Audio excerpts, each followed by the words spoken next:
버리게 하는 것도 복이랍니다.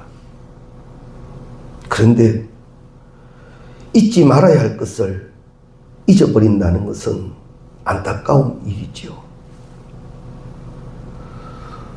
절대 잊어서는 안 될 일은 이 교회에 올라오셔서 십자가를 바라볼 때마다 날 위하여 대속의 은혜를 주신 예수 그리스도, 그리고 십자가로 끝나지 아니하시고 부활하신 그리스도, 이것은 잊어버리면 안 됩니다.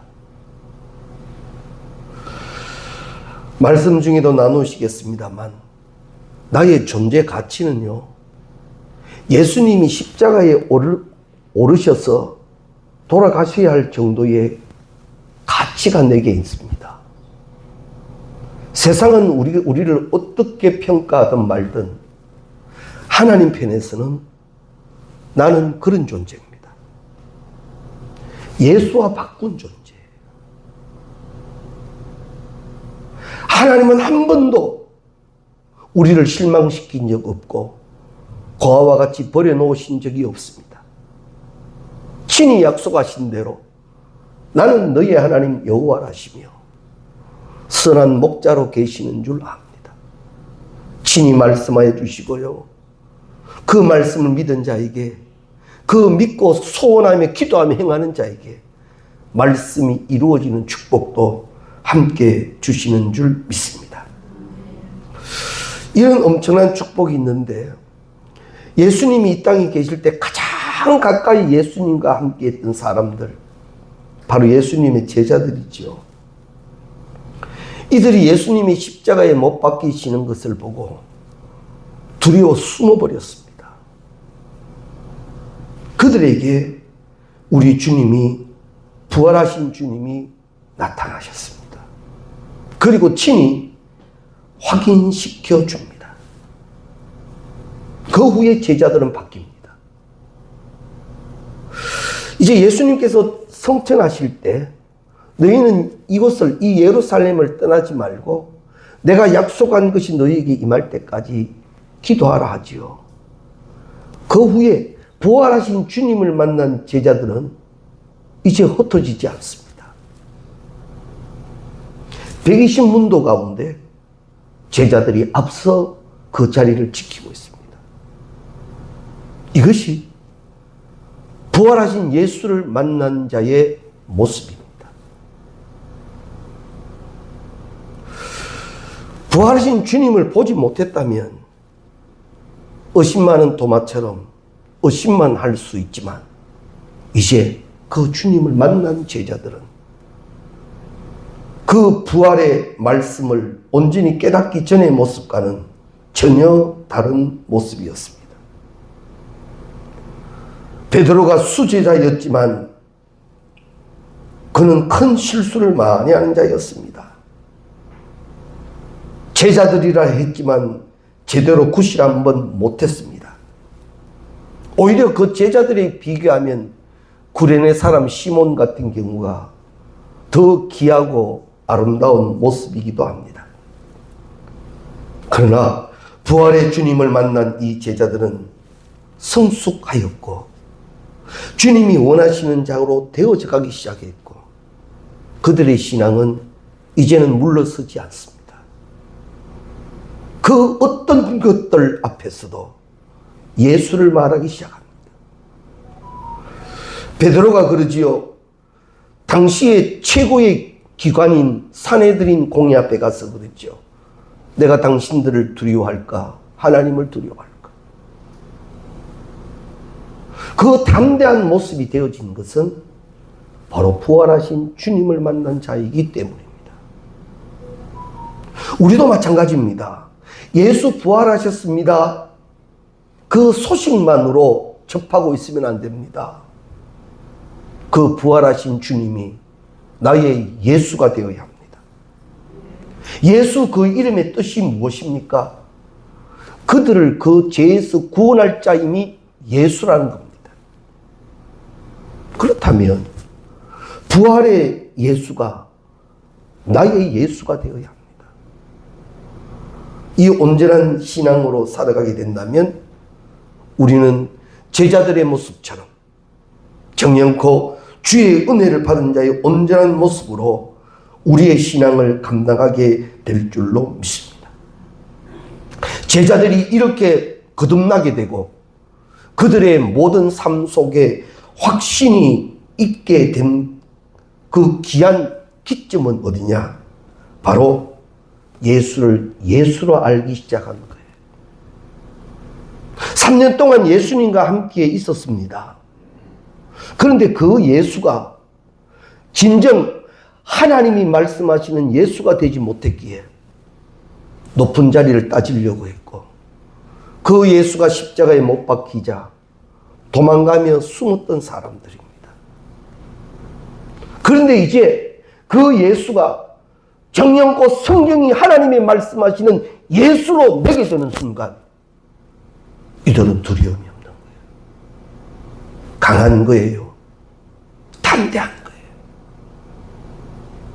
내게 맡기신 사명 앞에는 두려움 없이 전진하는 신앙이 되었더라라는 사실입니다. 때문에 우리 그리스도인들은 이 부활하신 예수를 만나는 이 부활 신앙이 신앙의 온전한 분기점이 되어져야 합니다. 때문에 우리는 부활하신 예수를 만나는 것이 가장 우리 신앙의 급선무이기도 합니다.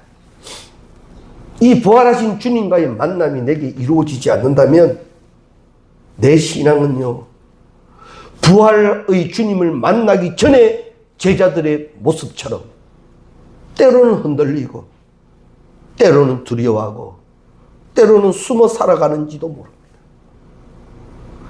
제자들의 거듭남을 꼭 기억하십시오. 부활하신 예수를 만난 이후에 제자들의 모습을 우리는 잊지 말아야 합니다. 예수와 3년 동안 같이 있으면서도 하나님이 우리에게 주신 그 예수를 온전히 알지 못했던 자들의 모습이 이제는 부활 이후에 바로 하나님이 말씀하신 그 이름을 예수라 하라, 그 예수로 온전히 깨달아지더라라는 말입니다. 그래서 우리는 부활 신앙의 삶, 즉 부활하신 예수님을 만난 삶이 되어서 이제는 그저 나 하나 신앙 지키고 사는 그 모습이 아닌 주님이 그토록 원하셨던 그 일, 내 뜻대로 마시고 주의 뜻이 이루어지게 하는, 그래서 나를 택하시고 나에게 맡기신 그 사명에 충성하는 우리가 되어야 하는 줄로 믿습니다. 바로 이제는 주의 일에 책임 있는 그런 신앙인이 되어져야 합니다. 우리가 책임 있는 그리스도인으로 살아야 하는 이유는 먼저 우리가 예수의 사랑을 받은 사람들이기 때문입니다. 오늘 14절 말씀에 보시면요, 14절 말씀에 그리스도의 사랑이 우리를 강권하시는도다. 그리스도의 사랑이 우리를 강권하시는도다. 우리 그리스도인들은 예수의 사랑을 입은 사람들입니다. 십자가에서 희생을 감수하고 가진 것 다 내어놓으시기까지 사랑하신 그 사랑을 입은 자가 우리입니다. 너는 신앙의 경륜이 좀 되니까, 너는 직분이 좀 있으니까, 너는 열심이 좀 있으니까 너에게만 이루어진 것이 아니라 예수를 주로 부르고 고백하는 우리 모두에게는 예수의 사랑이 계신다는 거죠. 변치 않는 그 사랑이 우리를 주장하신단 말입니다. 그래서 사도 바울은 이 예수의 사랑을 표현할 때 넘치는 사랑이다, 이렇게 표현을 했습니다. 때문에 우리는요, 그 사랑의 값을 알고 살아야 합니다. 그래서 사랑이라고 하는 것은 어떤 면에서는 받을 줄 알아야 된다고 생각합니다. 사랑은 베푸는 게 맞지요. 근데 베푸는데 어디까지 어느 정도 베푸는가 하면 내가 아는 만큼 베풉니다. 내가 모르는 사랑은 못합니다. 내가 알고 있는 사랑을 해야 그게 온전한 사랑이라는 거지. 사랑하는 성도님 여러분, 부활하신 예수의 사랑을 받으시기 바랍니다. 누리시기 바랍니다. 그 사랑이 삶이 될 수 있도록 이제는 짓눌리지 말고 정령코 그 사랑을 누려야 돼요. 자주 말씀드립니다. 하나님과 우리의 관계, 하나님의 마음을 우리가 자녀들을 통해서 많이 알게 해 놓으셨어요. 내가 내 자녀를 몹시 사랑합니다. 얼마나 사랑하는지 모릅니다. 내가 내 자녀를 위해 죽으라면 죽을 정도로 사랑합니다. 그런데 이 아이가요, 엉뚱한 소리를 합니다. 내 사랑 안 하지요. 우리말로 허패디비는 소리 합니다. 아, 저를 미워하시지요? 이거 어떻게 해야 되죠? 이 속을 어떻게 보여주지요? 야, 이놈아. 내가 너를 얼마나 사랑하는 줄 아냐? 근데 이 녀석이 모른답니다. 그죠? 우리 자녀 키우다 보면 가끔 그럴 때 느끼지 않습니까? 엉뚱한 소리. 그런데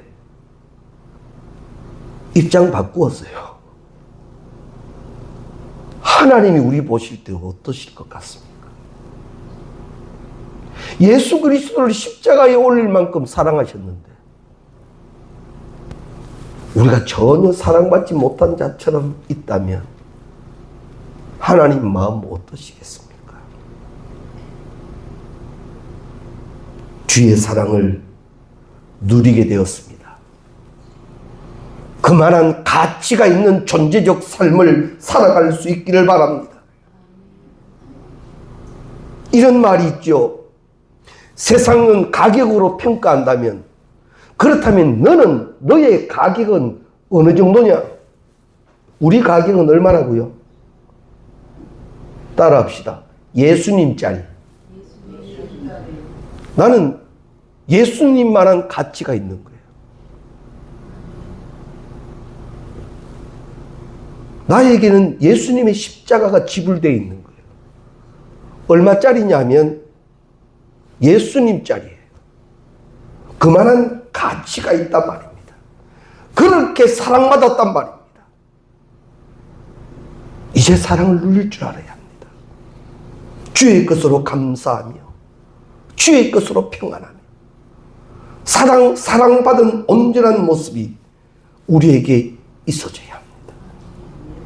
이런 말도 합니다. 외롭답니다. 사랑하는 주님이 나와 함께하고 계시는데 그때마다 부활신앙으로 주님 나와 함께 하시지요. 주님 나와 함께 하시지요. 그 사랑으로 더 채워져가는 우리가 꼭 되시기 바랍니다. 그리고 또 하나는 14절 말씀에 보시면 한 사람이 모든 사람을 대신하여 죽었은즉 모든 사람이 죽은 것이라. 우리는요, 예수와 함께 죽은 자예요. 그런데 그 예수가 십자가로 끝나신 예수가 아니라 부활하셨어요. 분명 예수와 함께 죽었다면 우리는 분명 예수와 함께 삽니다. 이게 부활신앙입니다. 분명히 내가 예수와 함께 십자가에 못 박혀졌다는 것을 분명해진다면 나는 예수와 함께 부활됩니다. 이것이 부활신앙의 삶입니다.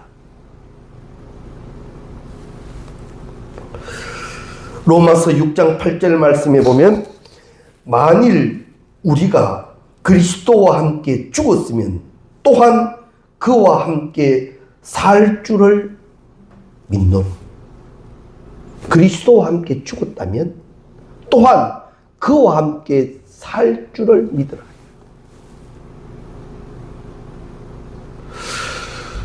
십자가에 예수님이 어떻게 돌아가셨지요?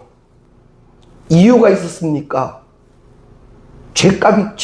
죄값이었습니까? 아니지 않습니까? 사랑이었습니다. 뜻의 순종이었습니다. 주의 영광이었습니다.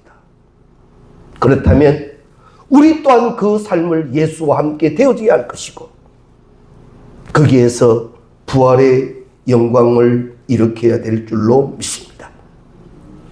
그래서 부활이 우리에겐 중요한 의미를 지닙니다.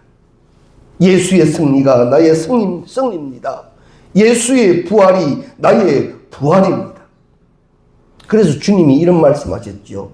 내가 이겼다. 내가 세상을 이겼다. 그러니 우리도 이긴다. 할렐루야. 예.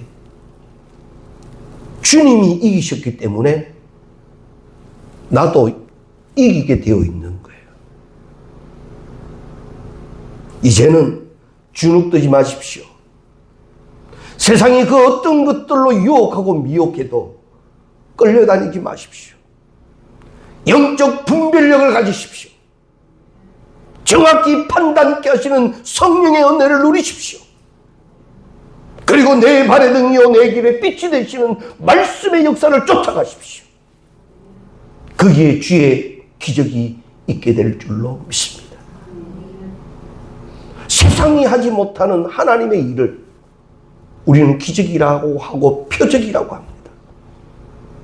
그 많은 기적과 이적과 표적의 기사가 나에게도 준비되어져 있습니다.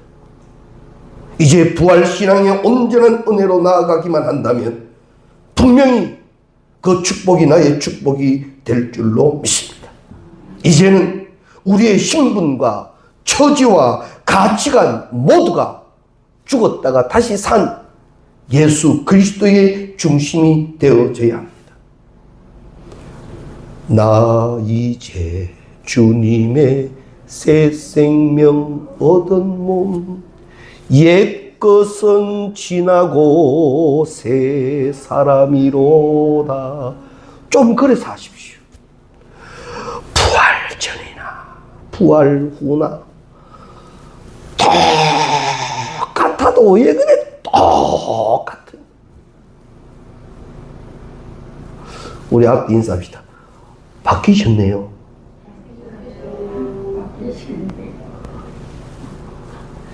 제가 주중에 이렇게 가끔 하루 저녁 집회를 일어나가면 그분들에게 시켰어요. 바뀌셨네요. 이러니까 집회 마치고 어느 분이 와가 이랍니다. 목사님 바뀌면 죽는데요. 세상에 그런 말이죠. 갑자기 바뀌면 죽을 때 됐다고. 그게 아니에요. 이제 부활신앙으로 바뀌어질 거 바뀌어져야 합니다. 구석을 쫓는 옛사람 이제는 거기에 머물러 있지 말고 성결의 은혜로 깨끗하여져서 다시 살아나는 축복을 온전히 누릴 수 있기를 바랍니다. 그래서 17절 말씀에 보면 우리 함께 읽습니다. 그런즉 누구든지 그리스도 안에 있으면 새로운 피조물이라. 이제 네가 부활하신 예수와 함께 있으면 누구든지 새로운 피조물이라. 새로운 피조물이라는 것은 부활의 존재라는 거예요. 죽음의 권세도 함부로 할 수 없는 바로 그 존재가 되었다라는 거예요. 하나님의 권능과 권세로 살아가는 존재가 되어졌다라는 말씀입니다. 이제 우리 그리스도인들은 엄청나게 변화받은 존재들입니다. 이제는 예수로 말미암아 새로운 피조물이 되었습니다. 정신도 마음도 생각도 영적으로 완전히 새로운 존재가 되어졌다.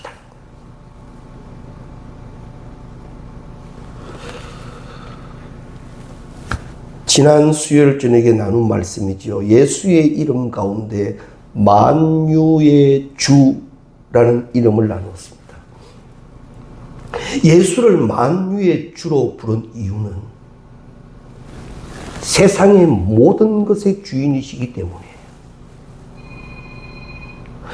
태초에 하나님이 천지를 창조하시고 세상의 모든 것은 주의 것이 되게 해놓으셨어요. 시간과 공간 그리고 그 모든 것까지 그것의 주인이 예수예요. 주께서 통치 못하실 것이 없습니다. 우리는 알게 모르게 자연이라는 말을 자연스럽게 받아들이죠. 자연. 근데 그 자연이라는 말의 뜻은 정확히 찾아보면요, 스스로 만들어진 게 자연입니다. 그래서 스스로 진화하고 스스로 되어진다는 의미의 말이 자연이라는 거예요. 어떻게 보면 성경적이지 않죠. 그럼 성경은 그것을 무엇이랍니까? 피조물이랍니다. 왜 피조물입니까? 다 주께서 만드시고 지금도 주께서 다스리고 있기 때문입니다.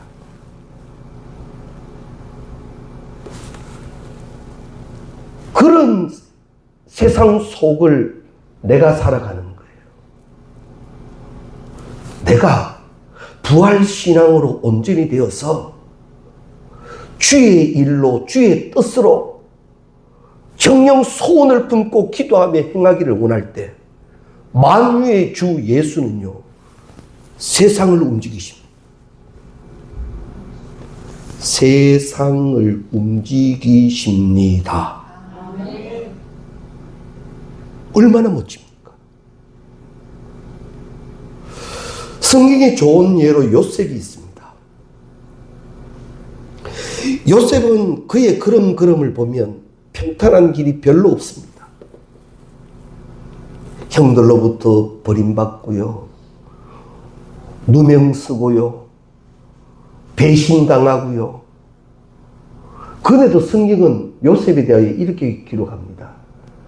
하나님이 요셉과 함께 하셨더라. 아니, 하나님이 함께 하시면 요셉의 모습이 그러면 안 되죠. 오늘 또 잘 되고 내일 또 잘 돼야지. 그게 하나님이 함께 하시는 자의 모습이고 삶이지 않겠습니까? 그런데 요셉의 삶의 현장은 억울하고 누명 쓰고 배신당하고 굉장히 고통스러워. 쉽게 평가한다면 복이 없어도 지질이 없는 사람의 모습입니다. 그런데도 성경은 하나님이 요셉과 함께 하셨대요. 요셉에게 꿈을 주셨던 하나님. 단 요셉은 그 삶 속에 한 번도 하나님을 향하여 불평하지 않죠. 거기에서 많은 주석학자들은 이렇게 결론냅니다. 어려움 속에서도 요셉은 하나님을 신뢰하였더라. 어느 시점이 딱 됩니다. 세상이 움직여버렸습니다. 흉년이 옵니다. 풍년이 옵니다. 이건 하나님이 요셉을 위하여 세상이 움직이게 하신 거예요. 세상의 모든 것이 요셉에게 집중되어 버린 거예요.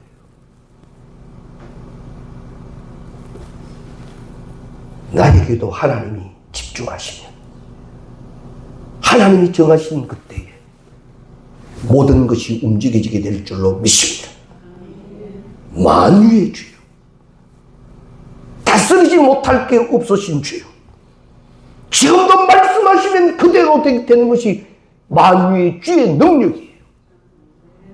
그 부활의 주가 나와 함께 하셨습니다. 나를 사랑하시는 주님이에요. 단 이제 우리에게 있어야 할 조건이 생겼습니다. 부활 신앙이어야 합니다. 여전히 십자가에 못 박히신 예수가 되어 있어도 안 되고, 무덤에 계신 예수가 되어도 안 되고, 도둑 맞은 시신의 예수가 되어 있어도 안 됩니다. 부활의 예수가 정녕 나의 예수라면 그 말씀 믿고 그 신앙으로 살아가는 우리들 외에는 시절을 쫓아 과실을 맺는다 하셨습니다. 내가 정한 때가 아닌 하나님의 정한 때에 세상이 움직여지게 될 줄로 믿습니다. 이 신앙이 우리의 신앙이 되어져야 합니다. 그래서 17절은 분명히 말씀합니다. 그런즉 누구든지 그리스도 안에 있으면 새로운 피조물이라. 꼭 기억하셔야 합니다. 그리고 오늘은 읽지 않았습니다만 18절 말씀에 보면 그가 그리스도로 말미암아 우리를 자기와 화목하게 하시고 또 우리에게 화목하게 하는 직분을 주셨다. 예수 그리스도로 인하여 화목되었다. 이제는 하나님과 막힌 담이 없게 되어졌습니다. 그러면서 우리에게 맡기시는 일이 너도 그 일을 하라. 막힌 곳에서 너로 인하여 신앙이 회복되는 역사가 있게 하라. 과실수가 요즘은요, 노지에서 하는 과실이 별로 없답니다. 사과 과실조차도 온실에 들어가서 이제는 한다 그러니까 대부분 이 온실 하우스에서 이렇게 하는데, 온실 하우스에서 하면 하나 단점이 있답니다. 수정을 해야 되는데 이게 해주는 도구가 없는 거예요. 그래서 그 속에 벌을 넣기도 하고, 또 우리 접과라 그러지요. 이렇게 꽃가루를 묻혀다가 암꽃에 이렇게 묻혀주지요. 그래야만 피었던 꽃이 열매가 됩니다. 맞잖아요. 저는 그런 걸 이렇게 듣고 이래 보면서 저게 화목이겠다 싶어요. 내가 가서 접하고 나면 거기에 아름다운 열매가 탐스럽게 맺혀집니다. 할렐루야. 예.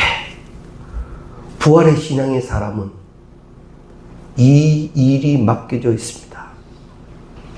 오늘 18절 말씀 다시 한번 읽겠습니다. 그가 그리스도로 말미암아 우리를 자기와 화목하게 하시고 또 우리에게 화목하게 하는 직분을 주셨으니 미움이 있는 곳에 사랑이요, 용서가요, 분열이 있는 곳에 일치가요. 부활의 신앙을 살아가는 나에게는 이 귀한 직분을 주셨어요. 내가 찾아가지 아니하면 피었다 지는 꽃으로 끝날는지 모릅니다. 내가 가서 기도하십시오. 내가 가서 끌어안으십시오. 내가 가서 예수를 말하십시오. 내가 가서 먼저 충성하십시오. 거기에 열매 있게 될 줄로 믿습니다. 열매 맺는 삶이라는 것이 내가 맺혀지는 성령의 열매들도 있지만 화목의 직분을 통하여 너로 열매 맺게 하는 일도 주어져 있습니다. 자, 그렇다면 점검해 봅니다. 나로 인하여 시험되는 일이 많았습니까?